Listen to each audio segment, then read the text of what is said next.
দিতে গিয়ে বলল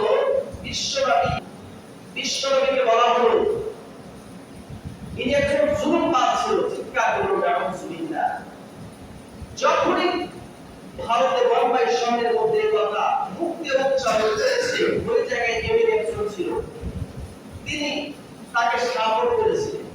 সাথে সাথে আপনারা ইন্টারনেটে সোশ্যাল মিডিয়ার ভাইরাল আপনারা দেখতে পাবেন, আজকে দেখতে পাবেন, পেপার পত্রিকা নিউজের মধ্যে দেখতে পাবেন, গোটা বোম্বাই শহরে যতগুলো মুসলিম ক্রান্তি ছিল সকল মুসলিম ক্রান্তি একত্রিত হয়েছে।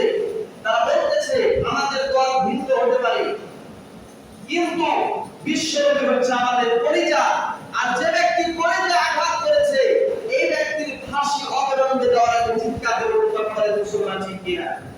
এটা হচ্ছে আমাদের দাবি। আমরা বাংলাদেশ থেকে এটা প্রতিবাদ জানাই।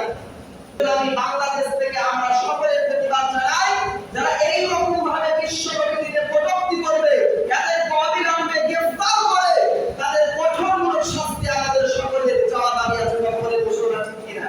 আমরা কি চাই কি চাই না? অবশ্যই চাই। আল্লাহ পাক রব্বুল আলামিন বলেছেন আহকামুল হাকিমিন, যার চরিত্রের ব্যাপারে দুনিয়ার কোনো মানুষ সার্টিফিকেট দিচ্ছে না।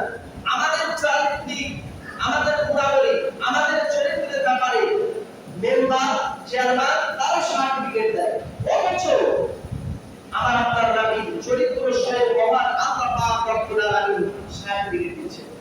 আল্লাহ রব্বুল আলামিন বিশ্বনবীর চরিত্রের